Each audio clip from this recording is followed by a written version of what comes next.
Libros para entrenadores, episodio 3. Explicando el dolor.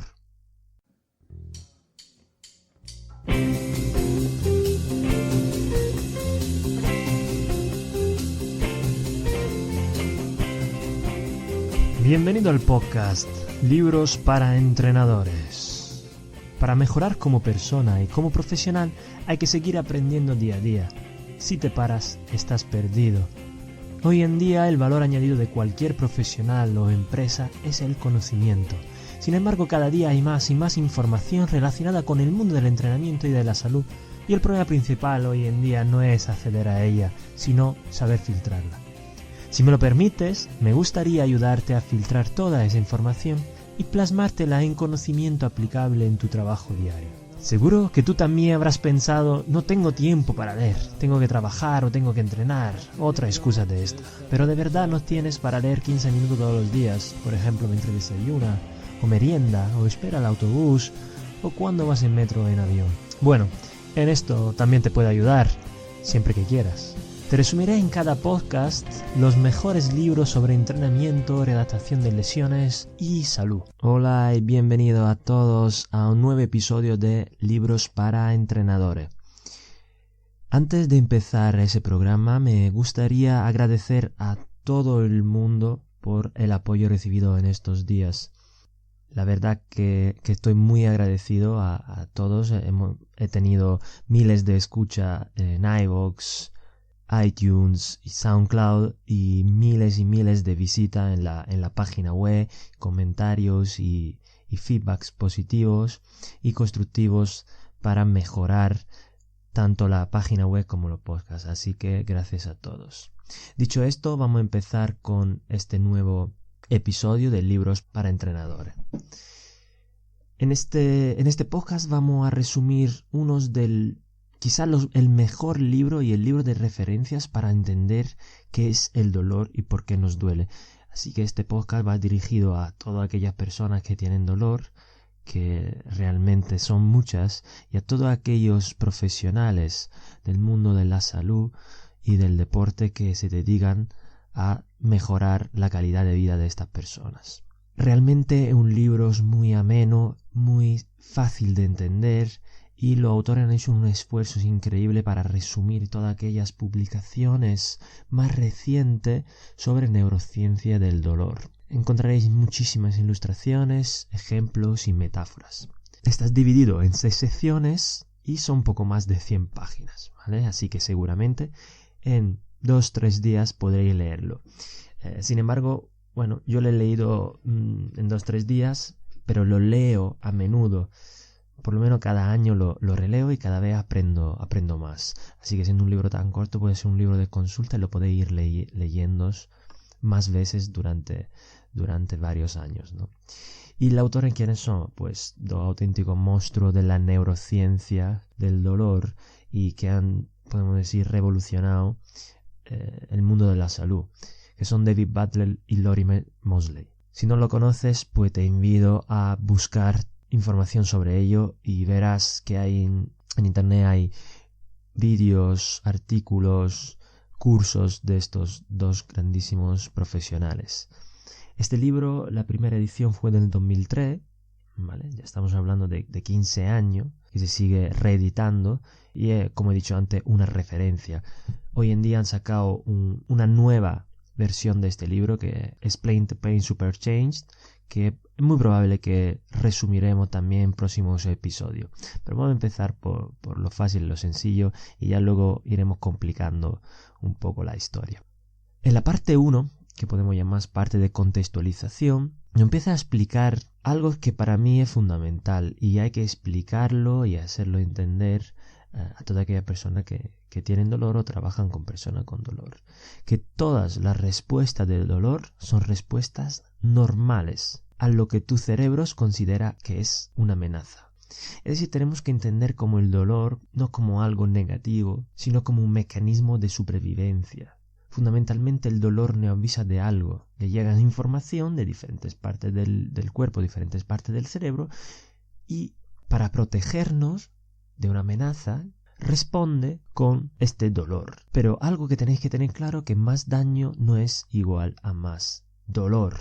¿Qué quiero decir con esto? Podemos tener lesiones muy graves en diferentes partes del cuerpo y tener un dolor, por ejemplo, de 5/10 y hacernos un corte muy pequeño con una hoja, un ejemplo que ponen también en el libro, y tener un dolor de 9, de 10, ¿ok? No siempre, no hay una relación directa entre daño y dolor, sino que la construcción de la experiencia del dolor se basa en muchas señales sensoriales, la que los autores llaman señales de ignición, es decir, aquellas señales que empiezan todo este engranaje que da como resultado final el dolor. El dolor del mismo fantasma, por ejemplo, y hay un capítulo dedicado a ello, dicen que nos sirve como recordatorio de que tenemos un cuerpo virtual.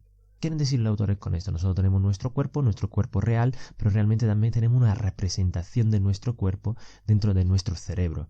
Y hay una relación muy importante entre el cuerpo virtual y el cuerpo real.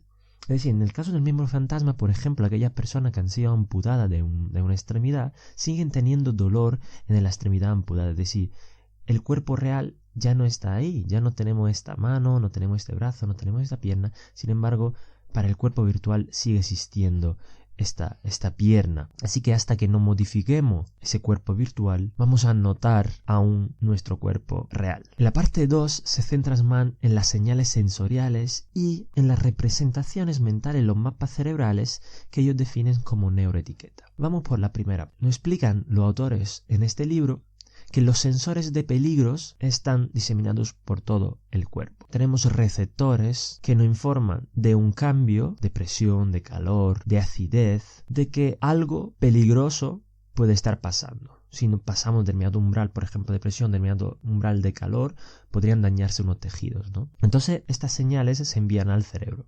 Y el cerebro tiene que procesar todos estos mensajes, pero los mensajes no solo vienen, podemos decir, del cuerpo, sino que estos mensajes también vienen del mismo cerebro. Es decir, la memoria, por ejemplo, es otra señal que va a ayudar en la creación de esta experiencia dolorosa. Las creencias, como veremos también más adelante, pueden sumar una parte fundamental a esa experiencia del dolor. Entonces, dentro del cerebro tenemos diferentes zonas que se comunican entre ellas y crean una representación, un mapa cerebral que definen los autores como neuroetiquetas o neurofirmas. Tenemos que imaginar que en aquellas personas con dolor se encienden muchísimas partes del cerebro a la vez. Imaginamos una ciudad iluminada de noche con todas las luces encendidas y un montón de coches yendo por ahí. Se crea como un caos dentro de nuestro cerebro, se pierden un poco el orden y se pierde un poco la precisión en aquella persona o en nosotros mismos cuando tenemos dolor. Conforme conseguimos que estas señales sean más precisas, nuestras neuroetiquetas funcionen mejor y nuestro mapa virtual cada vez se haga más nítido, ese dolor irá bajando. Pero recordamos una cosa, que el dolor es un output cerebral, ¿vale? No hay sensores de dolor, hay sensores o receptores de peligro que informan al cerebro que puede haber un peligro ahí. Entonces mi cerebro, uno de los mecanismos de protección, hay muchísimos más, pero uno de los mecanismos de protección que utiliza es el dolor. No deja de ser el dolor una respuesta a un posible peligro. En la parte 3 ya no hablan de esa relación entre lesión y dolor. Sabemos que cuando nos dañamos un tejido, uno de los primeros mecanismos que empieza a funcionar es el mecanismo de inflamación. La inflamación es un proceso necesario para la curación de un tejido. En estos momentos es muy probable que este aumento de la inflamación también sea acompañada por un aumento del dolor, porque en estos ambientes bioquímicos los receptores que detectan esos cambios enviarán señales al cerebro para informar y decirle: cuidado, que es muy probable que aquí se haya roto algo. Y entonces nosotros estamos interviniendo, nosotros las células de esta zona, estamos interviniendo para curar ese tejido. Así que tú haz tu trabajo, manda dolor para que la persona evite hacer determinados gestos, determinados movimientos para que no se dañe más el tejido. Y esto entonces es normal y algo natural, que al final tenemos que proteger esta zona, y por esto nuestro cuerpo, por un lado, pues no enviará dolor, por otro lado nos quitará fuerza, por otro lado nos reducirá la movilidad para que nosotros protejamos esta zona. Sin embargo, con el paso del tiempo, conforme disminuye esa inflamación, conforme se vaya curando este tejido, el dolor normalmente debería bajar, porque realmente ya no existe este peligro, porque el tejido incluso puede estar curado. Sin embargo, en muchas ocasiones el dolor se mantiene. Fijaros en este apartado que es fundamental. El dolor se puede mantener aunque ya no haya ningún daño estructural y ningún peligro real en los tejidos. Pero seguimos teniendo dolor, es decir que podemos decir que el cerebro en este caso se vuelve sobreprotector. Como unos padres sobreprotectores que al final lo que provoca es un daño en sus hijos. En este caso el cerebro nos está sobreprotegiendo y ya este dolor podemos decir que no nos sirve. Así que tenemos que decirle al cerebro de alguna manera que ya no existe ese peligro, ya puede bajar este output cerebral, puede bajar esas defensas y se puede ir relajando. Y tenemos diferentes señales que vienen de diferentes partes del cuerpo. Una parte del cuerpo que todos conoceréis son los discos intervertebrales, que se ha hablado muchísimo en la literatura en todos estos años. Hay muchísimas personas que tienen dolor de espalda y relacionan el dolor de espalda con un disco vertebral, incluso muchos profesionales de ello. Y en este apartado los autores derriban muchísimos mitos relacionados con el dolor de espalda y este tejido que además ellos dicen que no se debería llamar discos, ¿vale? Aunque en la mayoría de libros de anatomía o de biomecánica esté representado como un disco, sino que deberían llamarse como transductores de fuerzas vivos y adaptables. Fijaros, transductores de fuerza, es decir, que no informas de cambios de presión, de compresión sobre al final esos tejidos. Y fijaros los adjetivos vivos, si son vivos, y adaptables, se van adaptando a lo largo de su vida, puede ir degenerándose, que otra vez los autores afirman que la degeneración en los tejidos es algo normal. Los tejidos se van degenerando y se van regenerando con el paso del tiempo, aunque llega un momento donde la degeneración es superior a la regeneración o no da tiempo a regenerar, no tenemos suficientes nutrientes para regenerar. Esos tejidos se van degenerando, pero esto no tiene por qué llevar a dolor. Y eso tampoco tiene por qué ser algo malo, sino algo normal, que con el paso del tiempo haya una degeneración normal, ¿no? Luego podemos hablar de degeneraciones muy importantes en determinadas zonas por diferentes razones, ¿no? Pero son vivos y adaptables estos transductores de fuerza, es decir, que se van adaptando. Se pueden lesionar, pero también pueden recuperar. Tardan mucho en recuperar, pero se pueden recuperar. Así que no hay que tenerle miedo, y ese miedo, como veremos, también puedes aumentar esa experiencia del dolor. Y en este capítulo otra vez hacen hincapié en otros sensores, en otros iniciadores de estas señales de peligro hacia el cerebro, como puede ser la piel, los huesos, las articulaciones, los nervios y su relación con el dolor. Tenemos receptores en todos esos órganos, así que cada uno de ellos puede enviar su señal de peligro. En la parte 4 nos hablan ya de esas alarmas, de esas alteraciones en alarmas en el sistema nervioso central. Es decir, hemos hablado de la parte periférica, de todos los sensores que vienen desde diferentes partes del cuerpo, pero hay cambios cuando tenemos un dolor crónico, hay cambios tanto funcionales como estructurales del cerebro. Si no lo entendemos, es muy difícil que podamos ayudar a esa persona a mejorar su calidad de vida, o que esas personas se ayuden a ellas mismas a mejorar su situación. Así que seguramente, llegado a este punto del libro y del podcast, te estarás preguntando si todo está en tu cabeza. Realmente la respuesta puede ser sí y no. Verdaderamente, sin cerebro no tendríamos dolor. Así que sí podemos decir que el dolor está en tu cabeza. Es más, hay enfermedades donde las personas no sienten dolor, y esto es un problema, como podéis imaginar, bastante grande, porque no me doy cuenta que estoy en peligro. Me puedo hacer un corte, no me doy cuenta y podría incluso morir desangrado. Así que el dolor es una pieza fundamental para la sobrevivencia. Así que sin cerebro no tendríamos dolor, no tendríamos protección. Pero que esté en tu cerebro no quiere decir ni que estás loco, ni que el dolor no es real.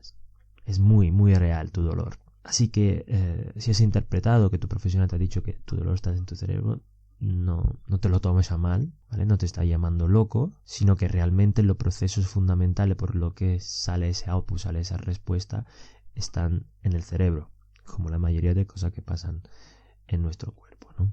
¿Por qué se mantiene este dolor crónico? Principalmente los autores dicen que ese dolor se mantiene por un aumento de la sensibilidad de los receptores de peligro. ¿Qué queremos decir con esto? Es decir, que hay una bajada del umbral de activación de la señal de peligro. Es decir, es más fácil que se enciendan esa señal de peligro ante estímulos cada vez más bajos. En efecto, nos encontramos con hiperalgesias, es decir, con cosas que antes dolían y ahora duelen más, y con alodinias, cosas que antes no dolían y ahora duelen. Pensamos, por ejemplo, en acaricias.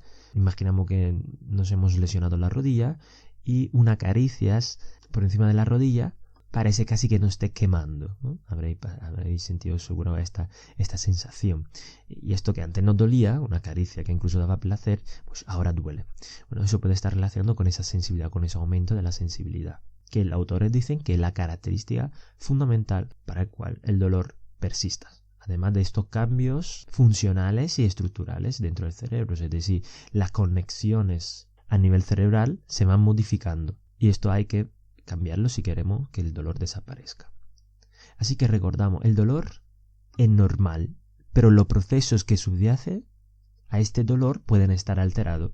Así que si no lo modifico, pues tener un dolor excesivo para realmente lo que tengo. También nos hablan de la médula espinal, entendida como un amplificador de las señales del peligro, que podría un poco, podemos decir, engañar el cerebro. Si podemos tener un estímulo de presión de 1/10, es decir, que no haría saltar el umbral de peligro, sin embargo esa médula espinal puede amplificar esa señal y hacerla pasar de un 1 a un 8. Entonces superaría, imaginamos que el umbral está en 5, superaría ese umbral y mandaría esa señal de peligro al cerebro y el cerebro respondería con ese dolor. Como hemos dicho, una parte fundamental es la alteración dentro de esas señales de peligro, un aumento de la sensibilidad de esos receptores, pero por otro lado hay una modificación en la neuroetiqueta, en esos neuromapas que hemos hablado antes. Para esto, cuando hablamos de modificación de alteraciones, una metáfora que los autores ponen que creo que puede ser mucho más sencillo el entendimiento de esa alteración de esos mapas cerebrales, es imaginar, por ejemplo, un dibujo, el dibujo de una parte de nuestro cuerpo, imaginamos la mano, pero imaginarlo borroso, como si hubieran puesto una lente por delante de ese dibujo y ya no lo veríamos de forma nítida. Yo, por ejemplo, que llevo gafas, pues imaginamos que me quito las gafas y intento ver este dibujo sin gafas, pues no lo veré nítido. Bueno, en mi caso no lo veré directamente.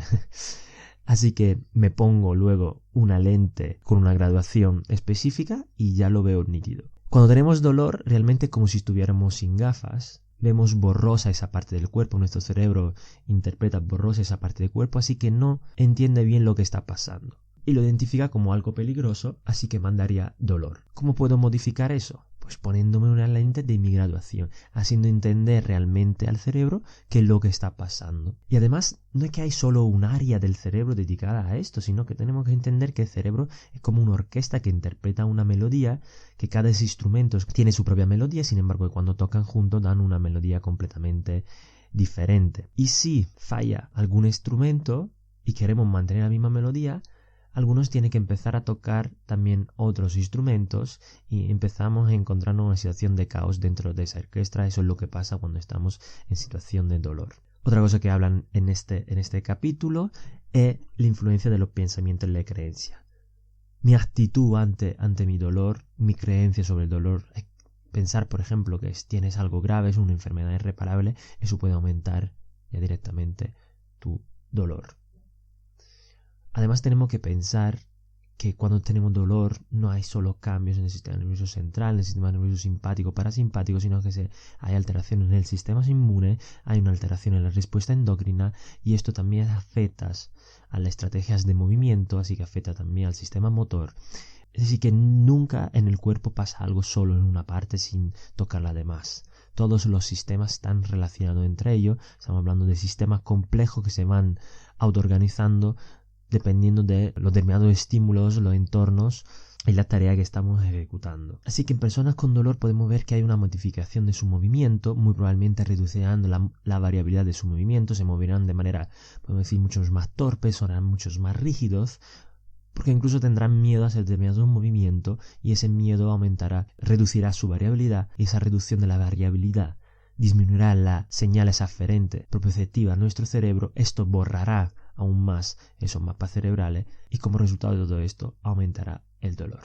Y incluso cuando se desaparezca, cuando consigamos que ese dolor desaparezca, esos cambios a nivel motor, esos cambios en los movimientos pueden mantenerse en el tiempo. Así que deberíamos trabajar para aumentar otra vez esa variabilidad del movimiento. En el penúltimo capítulo, en la parte 5, habla de los modelos actuales de tratamiento. ¿Qué son los modelos? Pues los modelos son una manera de simplificar la complejidad del sistema, así que se simplifica y se intenta dar una explicación más sencilla a eventos complejos. Los modelos, normalmente todos los profesionales se basan en modelos de tratamiento para poder cuidar a su paciente. Tenemos osteópatas, tenemos fisioterapeutas, tenemos médicos, tenemos psicólogos, cada uno se basa en modelos donde se encuentran más cómodos y donde tienes más conocimiento y que consideras más oportunos. Pero tanto como un profesional tiene que tener esos modelos, también la persona que tiene esa afectación de dolor también tienes que entender esos modelos y tienes que entender la ciencia que hay detrás de su dolor.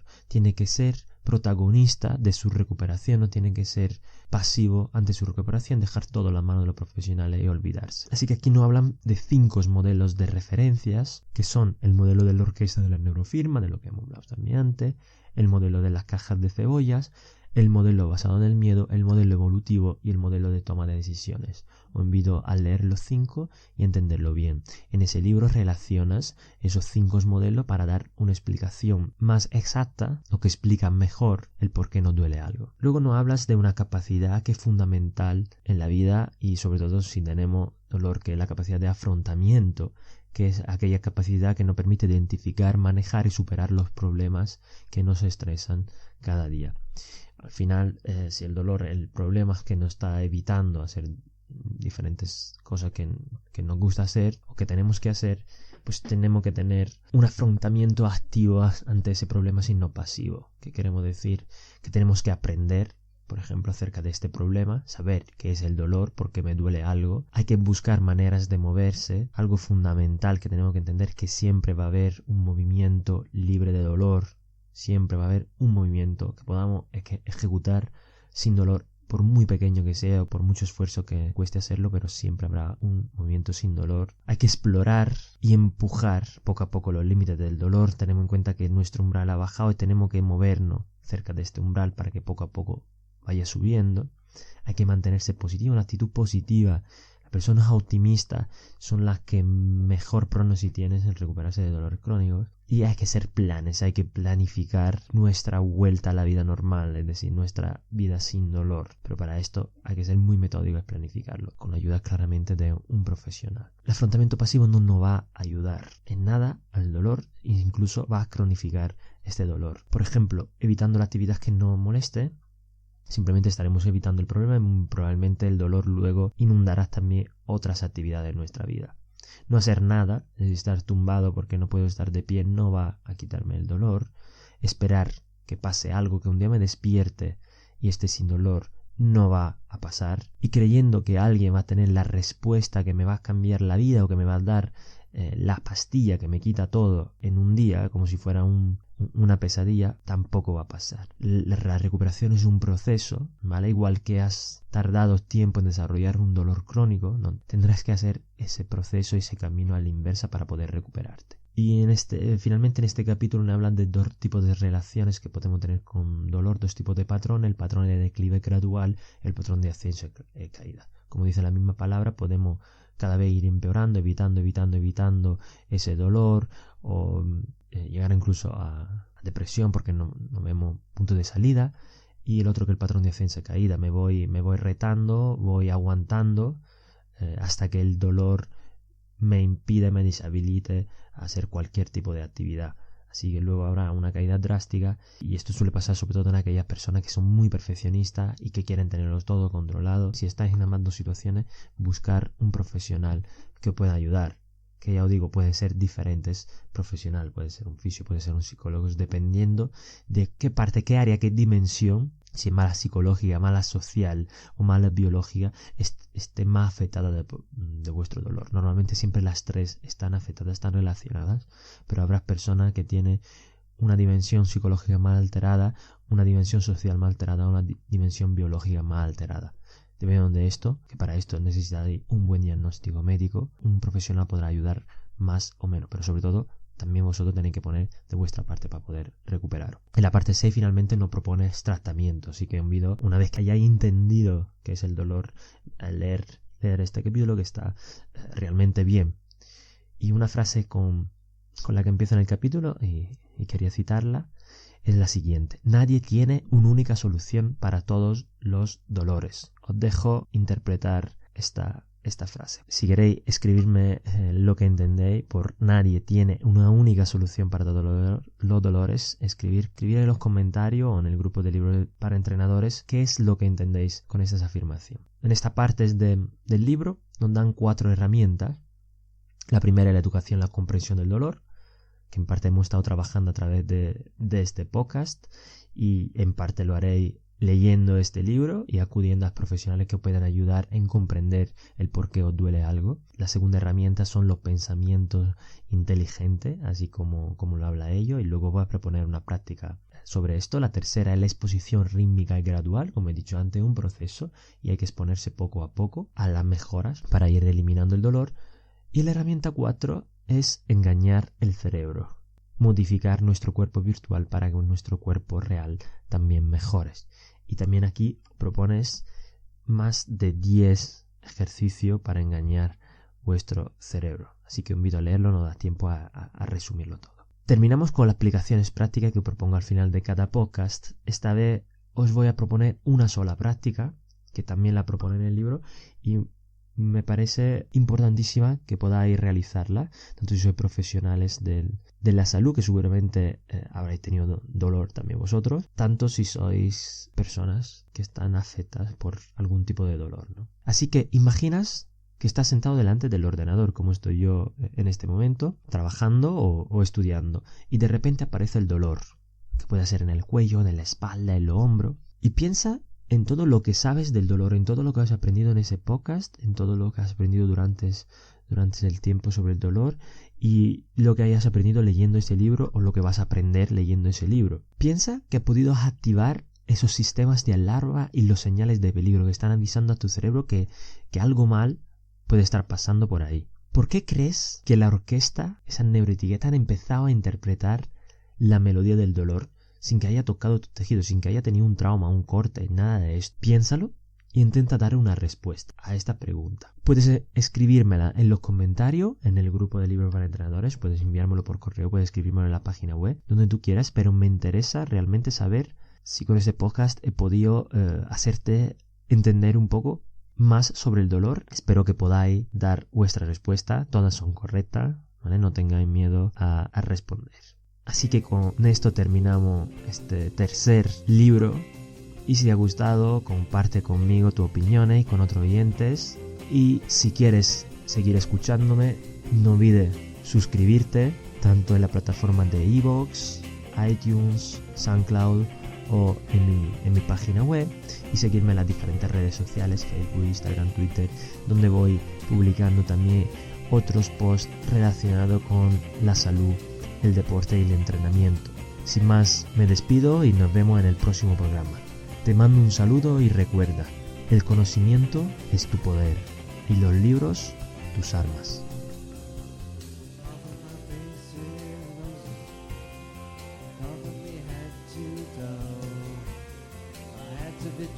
Just to look at your face.